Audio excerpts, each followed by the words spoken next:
Hello and welcome to CADAF Talks. So today we're going to talk about NFT as a catalyst, innovative fundraising, and we have two wonderful speakers that I'm very happy to present to you.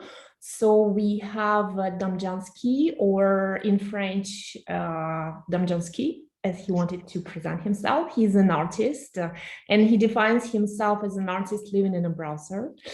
I'm working in the digital space. And we have Barnardo Faria, Barnardo Faria in French, if we want. He's representing the business side and collector side at the same time. And he recently co-founded New 3+ platform, which will be launching this summer, and which will be connecting creators and brands and corporations.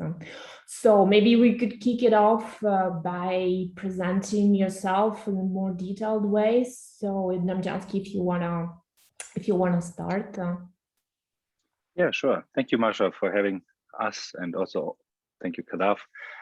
Yeah, I describe myself as like an artist living in a browser, which basically comes from tracking my time that I spend on the computer and on my phone. It's unfortunately a little bit more time than I spent off it. So the joke was in the beginning, artist living in a browser, but then it also kind of defines like my art practice. Like I'm coming from a net art practice, so most of my stuff lives online. A friend jokingly says I'm like a lens-based artist because I create like a lot of apps that I use as like art piece or art tool that I create like new pieces with. And over the time, I co-founded like a collective, which is called Do Something Good 2013, which is like kind of this idea of like, I don't want to use the buzzword decentralized, but like maybe like an incubation collective where we start to like engage with each other and do different things. Some are art related and some are not. And then also with David Lobser, I created MoMA, or co-founded MoMA, which is like an augmented reality gallery that is in the MoMA that is not authorized by the MoMA. And we're right now working on like version 4 that hopefully comes out this fall. A little bit about my work. I think I'm very excited about black box approaches, which is like a term in like software development about things you can't see that are happening within programs. For example, you can see what goes inside and what comes outside, what goes outside, but you don't know what's happening within the box. And in a way, I also like describe curation as a black box approach. That's why MoMA was created, because you can't sometimes see why curators do certain decisions. So MoMA was meant to kind of like open this up again and give people like the tools to just create their own shows in any place. Yeah, I think that's basically it. Thank you, Barnardo. To you. Hello, hi Masha, hi Damjanski. Thank you, CADAF, for having us. It's a pleasure. My background is from the crypto ecosystem. I have been investing in crypto and blockchain companies, exchange since 2014. So I'm a big fan of investor of cryptos, and what I like about crypto is the community around the cryptos. So it's what we are going to talk a little bit ahead. And I live between São Paulo and New York, and I'm also an art lover. So I am at the International Leadership Council at New Museum, at Pinacoteca in São Paulo, Pivot in São Paulo.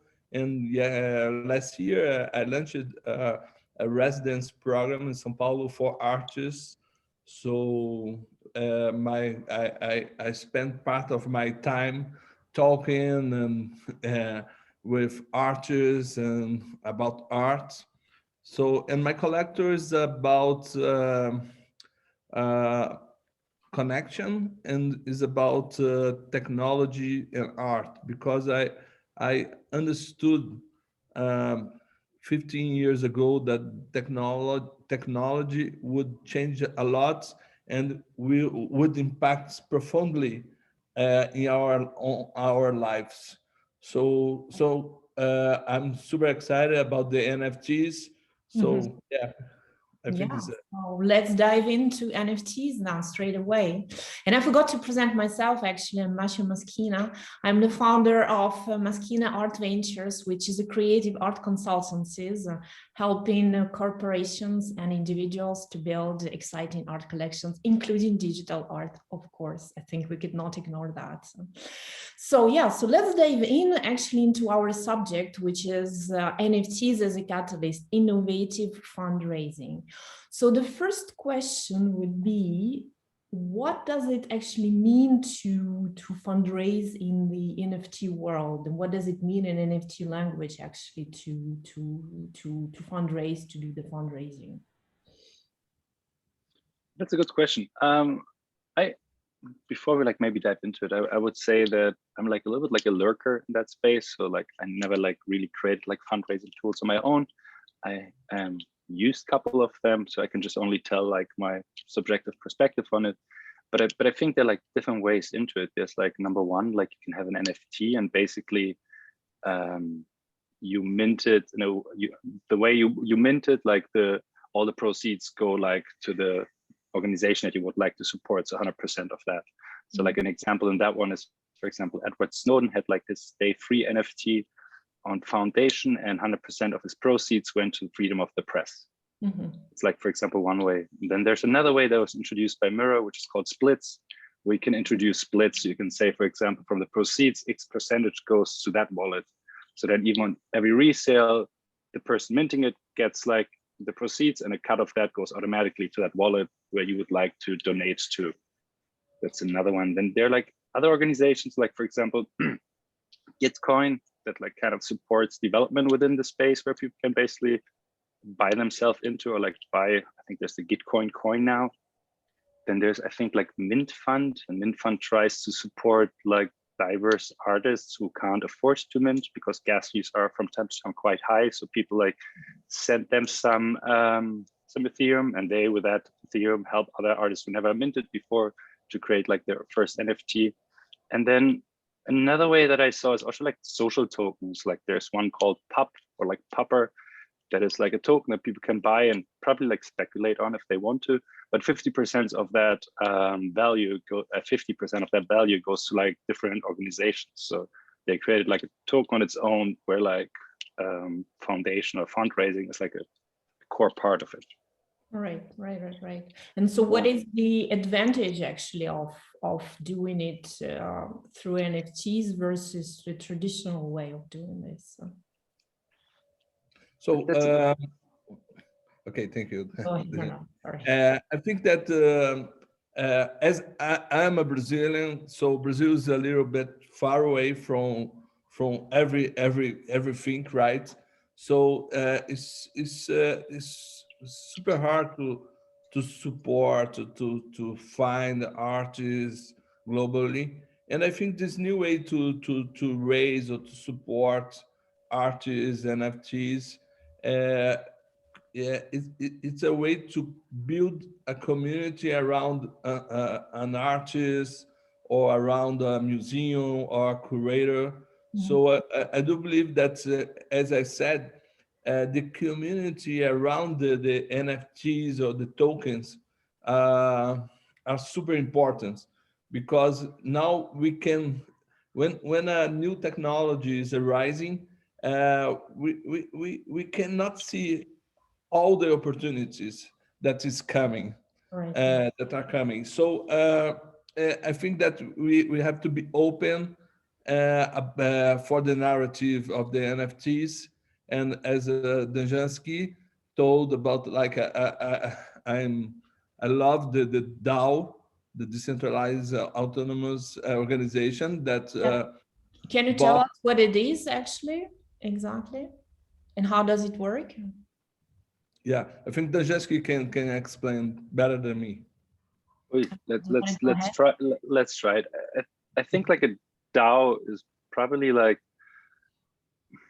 it's an organization not governed by a single person or by a committee of persons. It's governed by a smart contract, ultimately an agreement, an online agreement, a program. So a DAO is called a decentralized autonomous organization, and then people can buy themselves into that DAO and have voting rights depending on how much they own of that currency, and then they can propose what the DAO should do and have like voting rights based on that. There are like different variations of that. I think it's right now like in a stage where a lot of people experiment with it, and I know Barnardo knows a lot about it and also like works in that field, has a couple of projects. Maybe you can talk about that.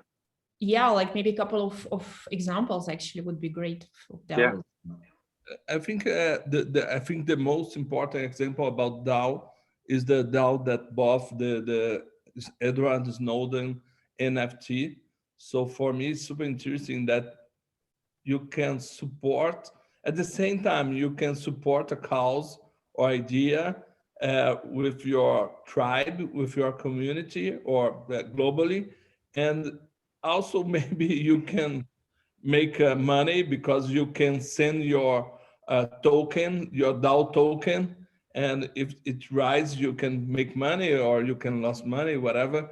But you can do at the same time supporting a cause and maybe an investment or maybe a new way to to be together with people that believe the same thing that you do. So it's super interesting. That's and that the higher bids on the foundation are the DAOs. So I made of the DAO. So I think this is this new way to connect people and to create a new narrative that we can be together supporting a cause or supporting an artist or an exhibition or art institution or maybe the three things at the same time. And we can connect another institutions or designers or ideas.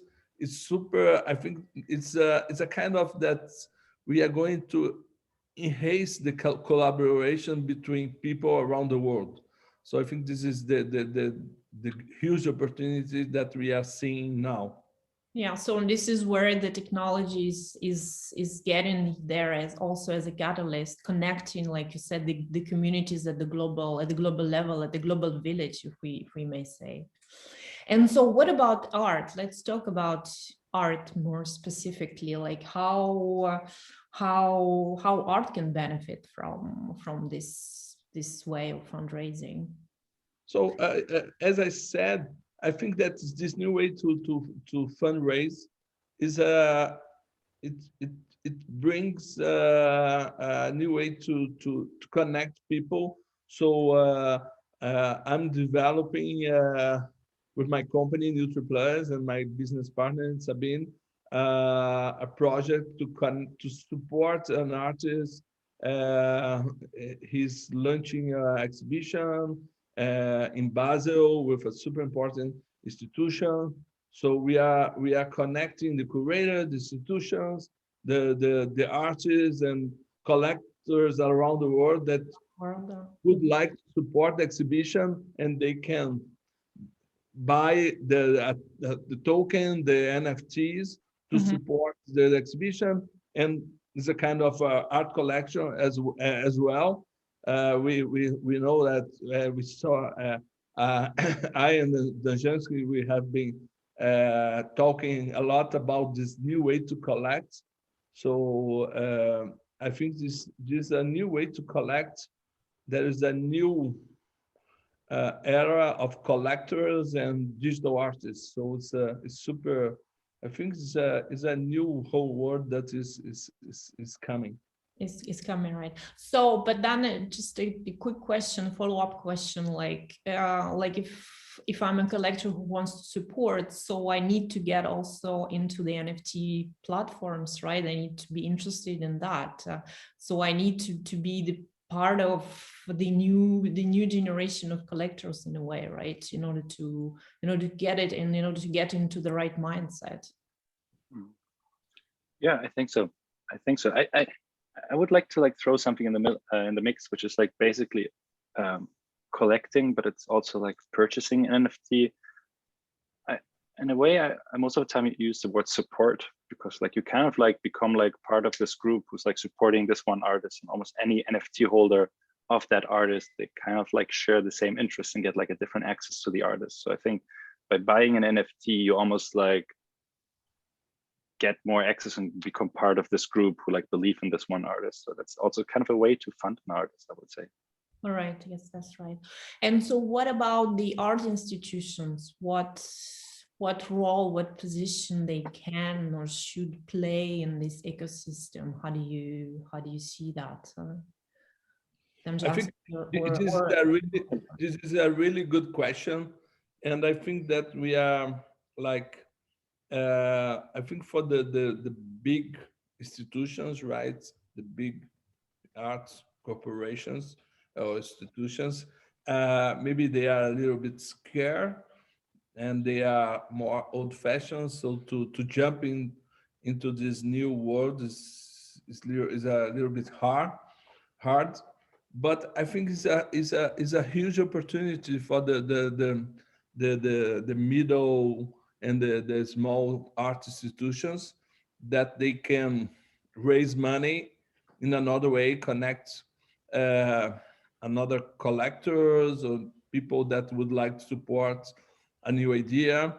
So as I said, I think this exhibition that we are uh, going to support using an NFT is a way to connect this Swiss institution, the Brazilian artists, to Latin America collectors.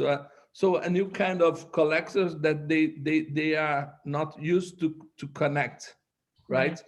So it's a kind of almost a virtual committee that can support the exhibition of the artists, and we can change the now I want to support an exhibition in India or in Japan or in Europe or in Brazil, so we can connect people, different tribes, using this new feature, this new solution, this new tool.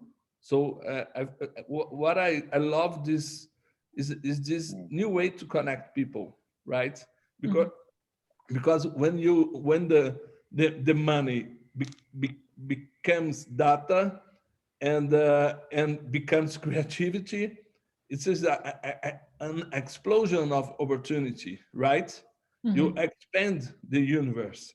So now we are expanding super fast the universe using the NFTs. All right, Damjanski, do you want to comment or add something to that? Yeah, I think like Barnardo has like a very good overview and probably like way better insights than I do, because like this whole gallery world is like fairly new to me. Like most of my stuff lives online, and I'm starting maybe over the last 1 or 2 years to interact more with like galleries or institutions. That said, like I think one thing that NFTs enable are like giving people like the chance to maintain like their art practice, like especially like people who come like from a digital background. It's quite helpful for them. On the other side, I don't know, it feels like that some of the platforms on their own become like the new galleries. And I don't mean it in a bad or a good way. I actually don't have really so far made up my mind around that, but some of the platforms have like their own curators and like looking who like gets in, who doesn't get in, which kind of like reminds me from the outside how galleries function as well. At the same time, I think they're like different approaches. There are like some platforms that have like a curation part. Then there are like other platforms like OpenSea or Rarible, where like everybody can put something on. And then there are also like other platforms like Red's Art, which is like super decentralized, where you basically upload an NFT to get one NFT out of the vault that you can choose. And so it's even like a different approach. And I kind of enjoy like the experimental angle of those kind of platforms, because it pushes the boundary in a way and tries not to mirror what we have in the IRL world, or like in the, I don't know if we call it traditional world, I don't know. But basically like they're trying to do something new, which I find very exciting. All right. Yeah. And the other thing that I would like to share is that I think like artists, digital artists, like Damjanski or Raphael Rosendahl, they are now living their times, like their time. That's now they are connect to their times, because until now it was super hard for them to sell their work. People understand digital arts, and like Rafael Rosendahl sold an NFT for almost $500,000. So it's another thing that is super interesting. That the time for those guys arrives, right? Is arriving. So it's super interesting for me, this perspective too. And other things is we have the crypto punks. That's when I use my collector mindset. I don't understand why it's worth so much money, right? But I do understand that a new way to create image, connecting AI using the NFT is coming, and they are the first ones. So maybe I think Damjanski could add some ideas about the crypto punkers and about this moment. Um, I'm very bad with like speculation and all that. So like somebody wrote on Twitter like participation about speculation. I'm kind of like on the participation side of things. So I do like the idea of like people who've been like very early on in CryptoPunks believing in like that kind of a system having a future, and based on like that participation, that dynamic, maybe they got into a better place right now.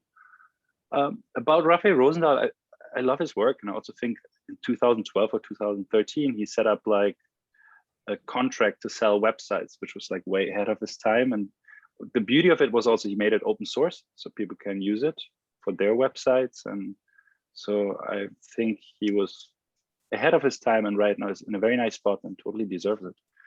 Very beautiful what he's doing. All right. Interesting. And so if we speak about again about the fundraising, but do you need to do it specifically for digital work, or you can do it also for more physical artworks? And which platforms you can use? Actually, is it any platform or any specific ones that you could do? I would say you could probably do it on any platform. The question is what the mechanic is. Like if you like donate your whole proceeds, I think splits is something that you can only do it these days at like Zora and maybe like one or two other platforms. But I wonder if like in the future all the platforms will just like move ahead or like follow up and introduce those features as well. With physical work, I don't know, to be honest. There are probably like also fundraising mechanics for physical tools or for physical art pieces already, but I'm not so, I don't know so much about it. Not yet, yeah, but maybe it will come. And then, yeah, and it could be also, like you said, maybe some new models, like some recurring donations, right? Yeah. Not only one shot, but something which could be done on a regular basis. I mean, like, for example, on the Edward Snowden piece, if I read it correctly, when I think it was bought by Pleaser DAO, and I think if it will be resold, those proceeds, the 10% that would go to Edward Snowden, will be automatically donated. So you have like almost like recurring donations, which is the novelty compared to like other donations, I would say. And then also like you have like, let's call it like social signaling baked in, like because you buy it online and people see that you did something for a good cause, that your money goes to a good cause. It also makes probably like the buyer look very well. So yeah. Interesting. Yeah, and I think the NFTs, it solves an old problem for the artists, that if they want, they can get a fee for the secondary sales, right? So this is super interesting. So now they can have a recurrent revenue, and the other thing that I think it changed the game, right? As we saw into the crypto space, as cryptos they are changing the way that the banks are working, because they are they are more efficient, they have more solutions, that you can send money to everyone in 10 minutes using a Bitcoin or Ethereum or NFT. It's a kind of money as well. So I think it will happen in the art world as well. So now, if I'm an artist, maybe I don't need a gallery to sell my work, or the new gallery is the NFT platform, or maybe we are going to have some curators that will curate some NFTs that you are going to follow this curator or the artist. So Damjanski is my eye on the digital world, art world. I'm Yeah. not so good on that, and because it's totally different when you have a digital art piece. So it works in a different way. That how they work with the image, if they put a AI solution, what they are trying to to to solve, or what they are trying to understand. So the Damjanski has a amazing series about post-human pictures, right? That he works with an AI solution that take out the human being from the picture. So, and it's proving a lot. So it's super interesting, this kind of research. And for me, it's a way that I can understand how how technology works too. So it's and I love art, so I can put everything in the same bucket. Right, that's right, I understand. And so now we see that the crypto is pretty volatile, right? It's moving in all directions. How does it impact any like fundraising or any art collectors activity or motivations? How do you see that actually? It's a really good question, because there is I think a new way to to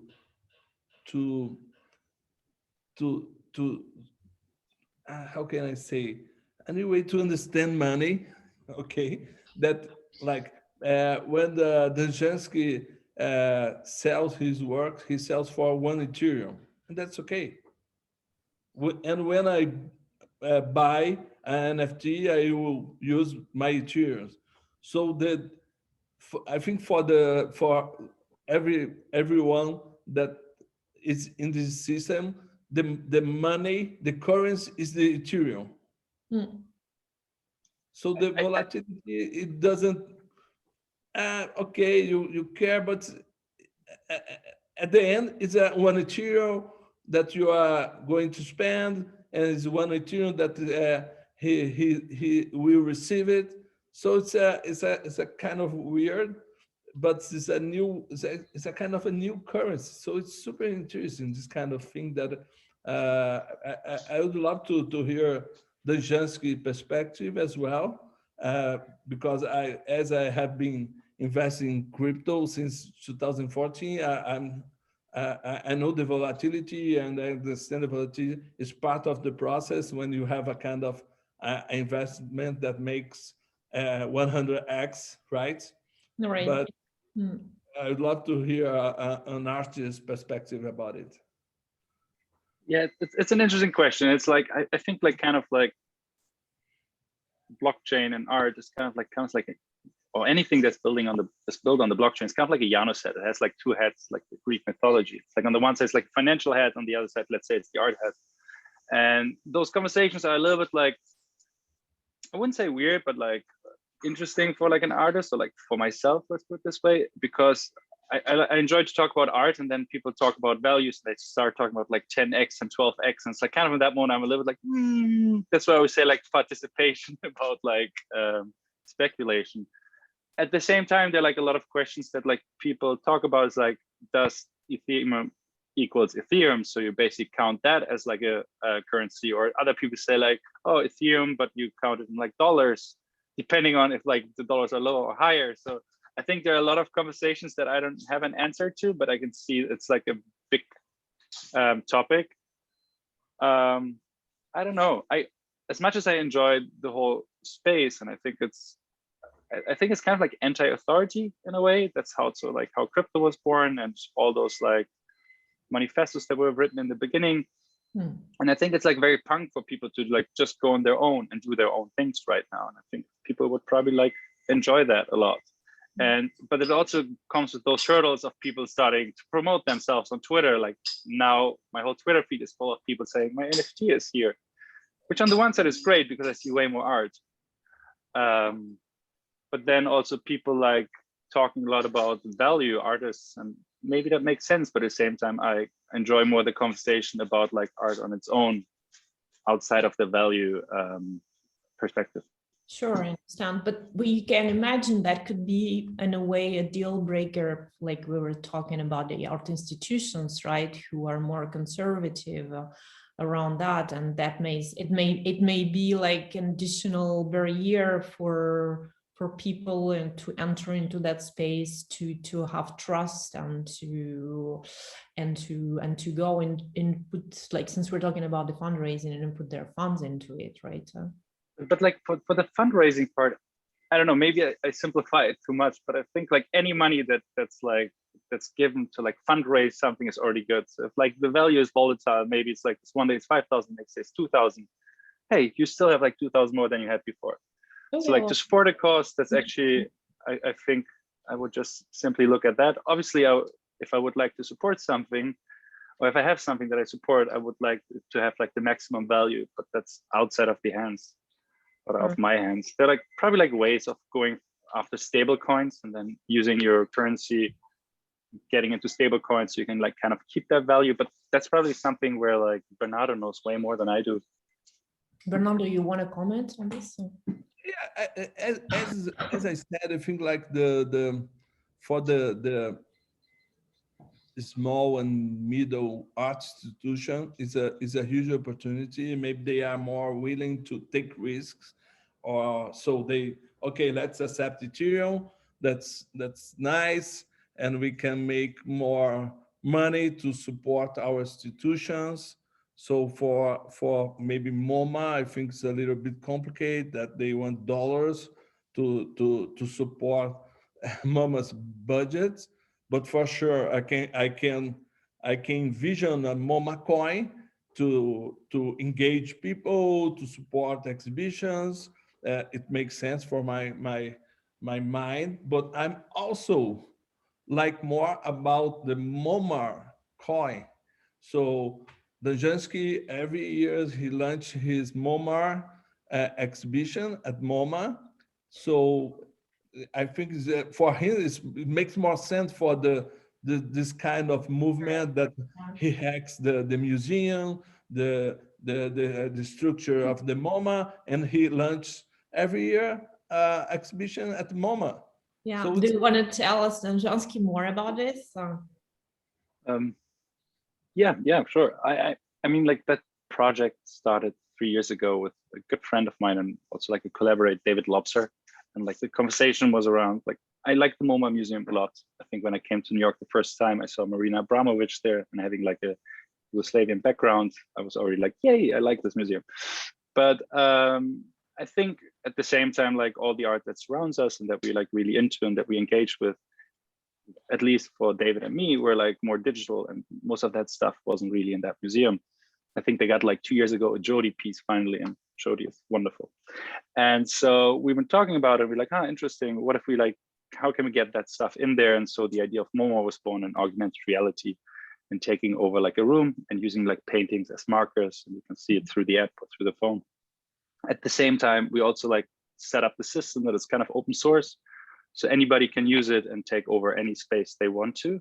And open source, not in a way that we put it on GitHub. It was more, I literally wrote a step-by-step Word document. So my brother, who's a chef, could do it, who has nothing to do with computers. So to kind of even like removing the barrier of coding.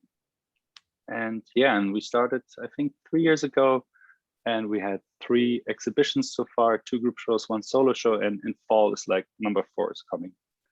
So we're right now full steam working on that. And I think it will be fun. Let's see. We have still a little bit of time to fuck it up, but I think it will be good. Great. Yeah. So any other maybe examples of fundraising projects do you want to share, or anything that you have still in project that we can share with the audience, and just to give some examples and to illustrate the purpose? I have an example that you asked about, like artists, like sculptures or designers. So we have been working with two, one of the most important designers in Brazil, and we are working to launch their NFTs. So they produce high-end furniture, super beautiful, and they are thinking how to launch NFTs about the using the sketch or maybe new ideas, and they can, maybe we can use on the metaverse world that people need furniture there. So I think that's there is this shift to about people that how can I say, they are sculptures or they are designers, and they want to make the shift to the digital world. So because as when the pandemic arrived, everyone moved to the biggest country in the world, that's the internet, right? So we are living in many worlds at the same time. Right. So I think there's a I think the most important thing that we need to embrace the noise, and we need to be open for the ideas. Right, yeah. And you think that pandemic accelerated it, or like put the spot on it, that we would not have been having this conversation if the pandemic didn't happen? Oh, for sure, the pandemic accelerated it, and every time that a new era is coming, a new solutions raise, right? Like the Bitcoin was launched in 2009, 2010, with the financial crisis in the United States, and the NFT is born in 2021.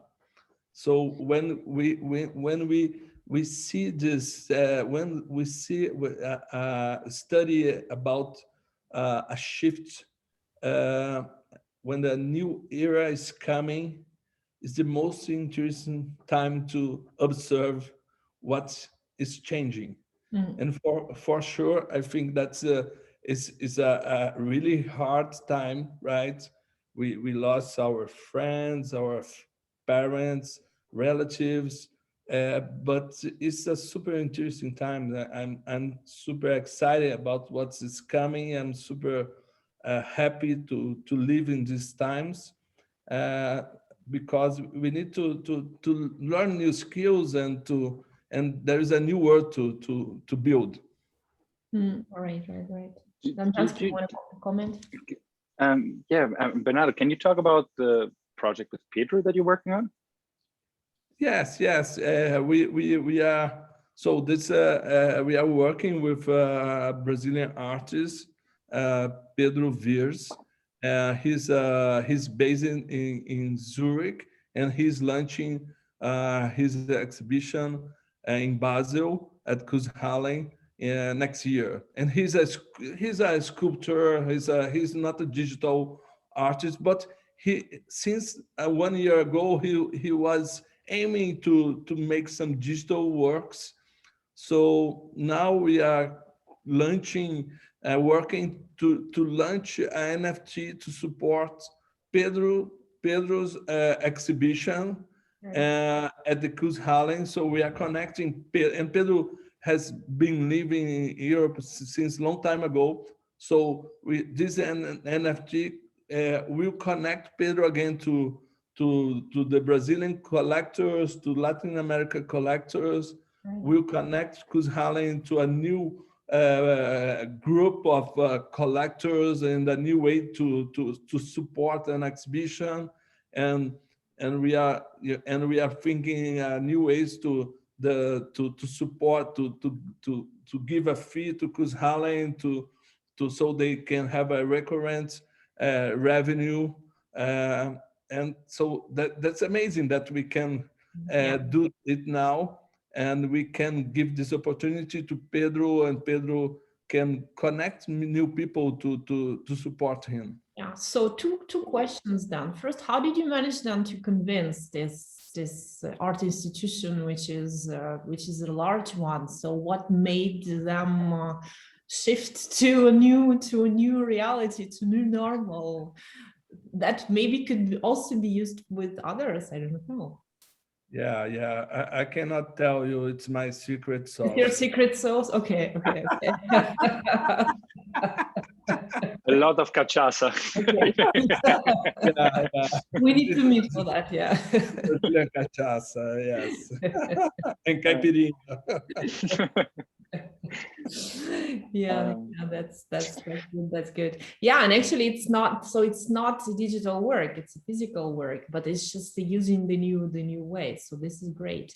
And then, so do you know on which platform is gonna be possible, so that people who want to support can go and check it out, for example?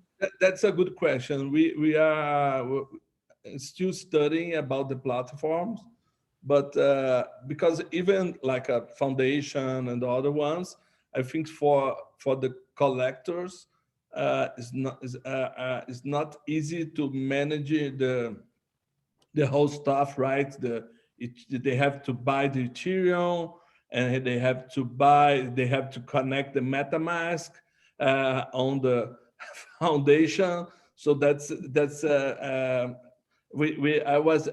did a talk this week with the Havaianas flip-flop CMO. Do you know the flip-flop, the Brazilian flip-flops?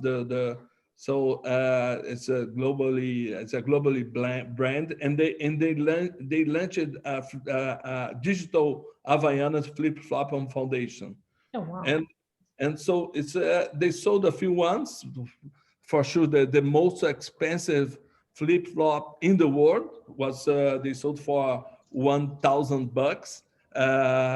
In Brazil, a flip-flop is around $3. Okay, so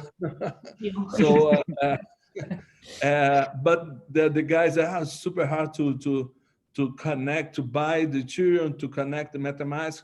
So I'm thinking about the strategy, because it's a really good question, because I think that, and the one guy that bought the flip-flop was my business partner at the crypto. He's the founder of the first crypto exchange in Brazil. So I think that we need this opportunity to find a new kind of collectors, right? And maybe to bring the old ones that want to understand this world for this supporting Pedro and Kuzhalen and this NFT. Right. So it's a challenge. It's not easy, but we are super exciting, and for sure we are going to improve the process, the knowledge, the way that we do that. All right. So the information will probably be on Neo3 Plus platform about that for people who are interested, where you can maybe provide technical support and advice on how to do it. Yeah. That's what probably what I'm going to spend a lot of time explaining and teaching people how to buy the Ethereum, how to connect the MetaMask wallet, right, and how to bid NFT on the NFT platform. So there's like this is part of the process. Sorry, No, no, Damjanski. that's okay. So I think this is part of the process that we need to evangelize people, right? That's we correct.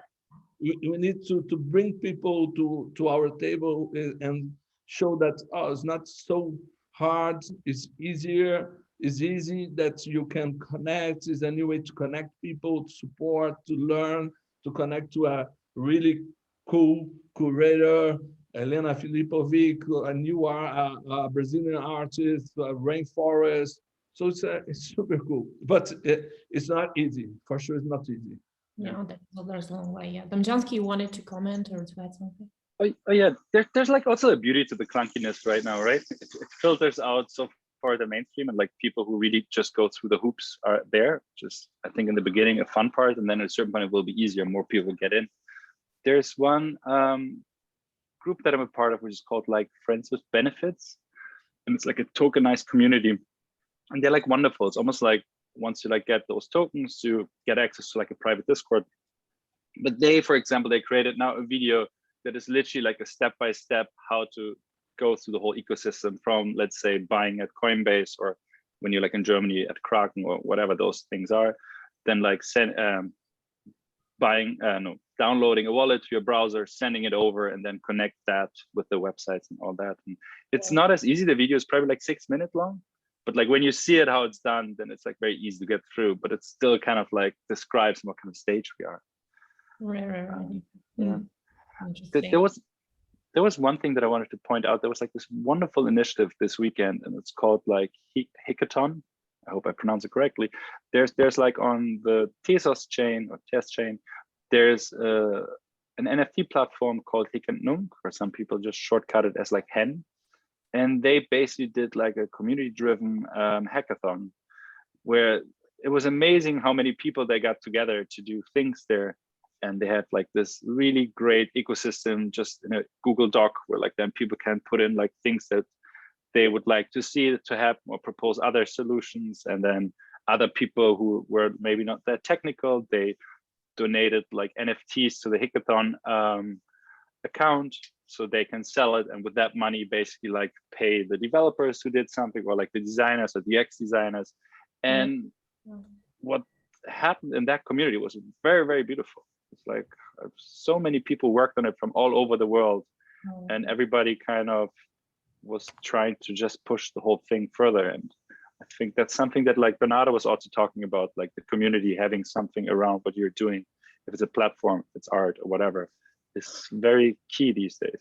Right. So how do you become the member of this community? Somebody who is coming outside of this world, how do you get to know all this, what is going on, and how to hop on into this? It's actually super easy. It's like I think I joined in January or February, kind of early, but there were like already like a couple of people there. And I think Mario Klingemann, an artist who was talking about on Twitter, that's how I found out about it. And then I found an account was called like Tezos NFT Saucet. It's a person who basically gives people a little bit Tezos and helps them to mint the first piece on that website. So he gave me like a Tezos, and like gas fees are super low. And so you just start to interact. And then at a certain point, you like send Tezos a little bit back into the pool because you want more people to be supported. And then you see like that kind of like spark this whole behavior of people helping each other. And there are like different opinions around the chain.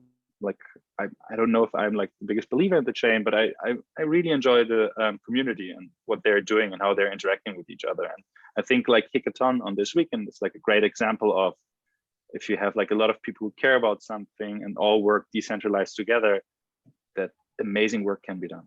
All right, but then you can also use it beyond art. Like we said, you can fund an idea, right? You can fund some concepts. You can it could be actually anything, like you said, community driven.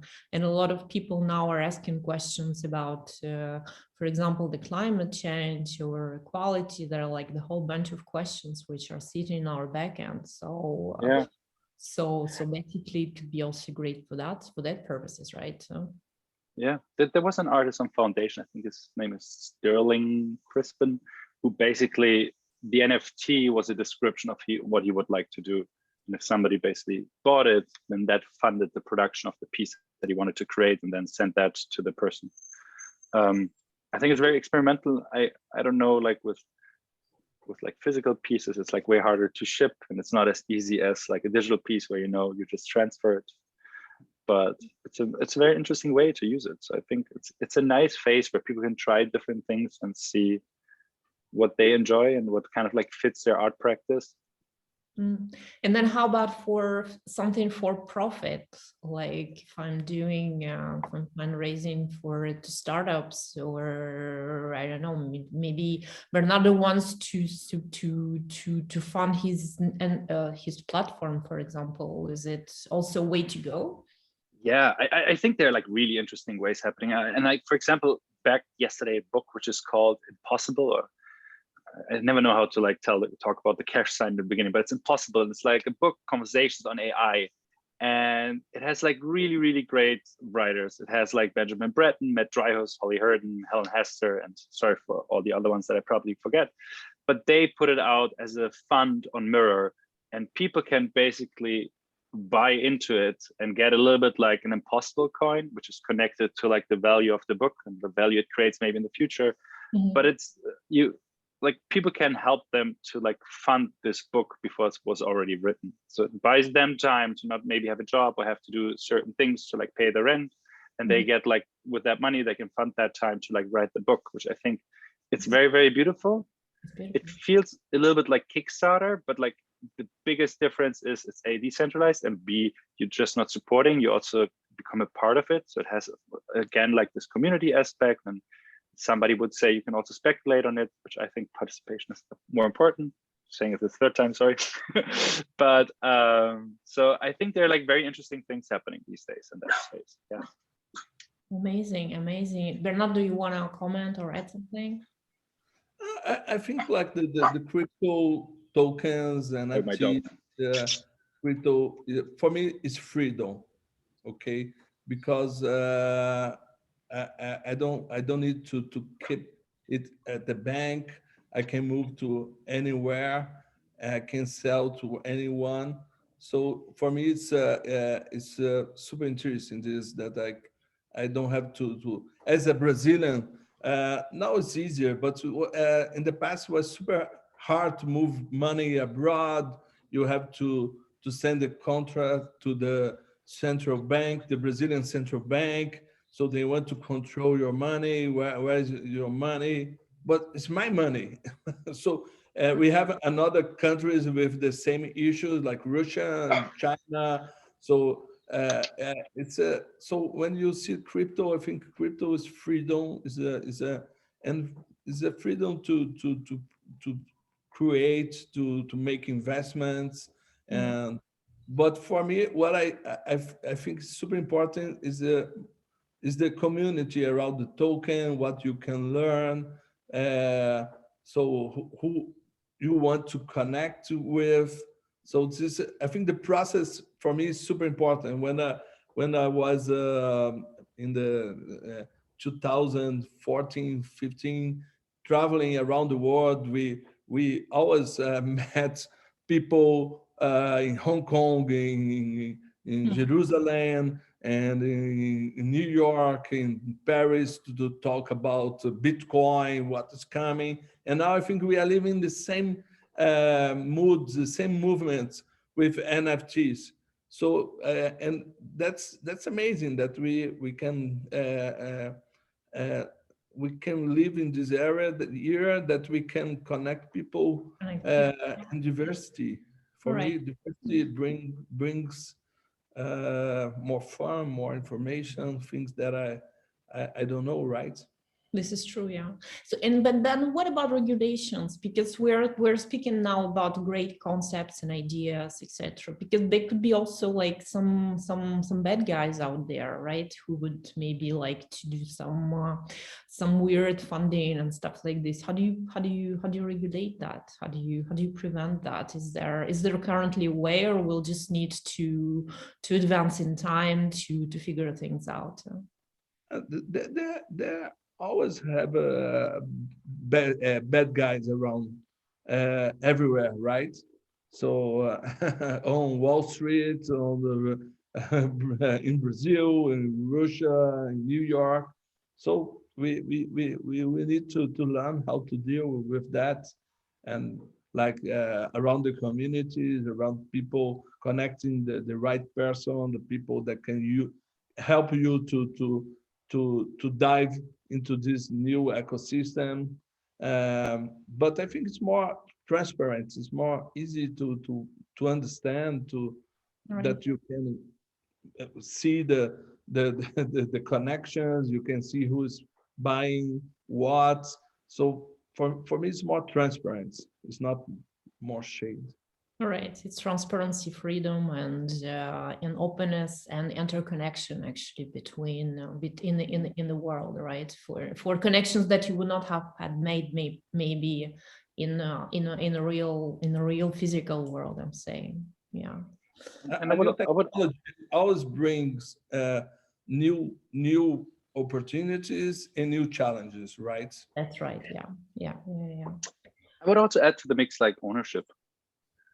And because if you think about like how many people like in Web 2, where like all those big companies create like value out of things that other people create, like all the time that people spend on their Instagram accounts, making them look very beautiful, and then basically Facebook is monetizing it, versus now people can finally own their stuff. It's like a huge difference. Yeah, that's right. And what I believe that this kind of open protocols, the cryptos, they are bringing a new way to invest, to produce, right? And and for sure they have the power to fight with the big tech companies, because we cannot fight with Google and Apple at their arenas, right? We don't have the money that they have. They have the best coders.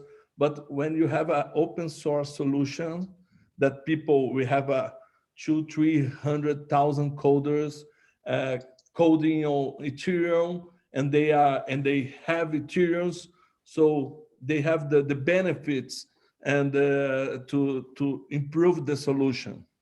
So we have a new kind of community that work together in the freely way, and that they are willing to create a new world, and maybe at the end they can make money as well.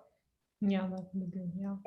I think what's probably like also important to add is like it's not like blockchain will fix everything, and there's still like people have to deal with it critically, and there's still scenarios like dystopian as utopian that might happen, and it's probably like a daily fight for people like finding the ways they want to go and like being very idealistic, and we see at the end what will come out of it. It's just, I think what's interesting about this phase right now is seeing like a lot of people trying new things, and it kind of like in a way mirrors like that feeling of like the .com time, where like everybody was like very excited and finding like new visions and trying to like act on them. All right. Okay. Wonderful. So a word of conclusion, maybe, because we're getting towards the end. So last words to our listeners, a message that you want to pass through, or information to share before we close. If you want to subscribe, press this button here down there. No, it's just a joke. It's a good one. I don't know. Maybe my last words will just have some fun and do the things that you really enjoy, and try to do the things that you want the future to be. Sounds good. Barnardo? For me, it's use your creativity. It's the best part of the human being, right? This is true. This is what makes us human. Exactly. Well, thank you so much. It was amazing talking to you both. I wish you all wonderful things, and thank you very much for CADAF for having us online. And I will hope to meet you very soon in person or online again. Right. Thank you. Thank you. Bye-bye. Bye. Thank you so much, Masha. Bye-bye. Have a wonderful day. Thank you. You too. Bye-bye. Bye-bye.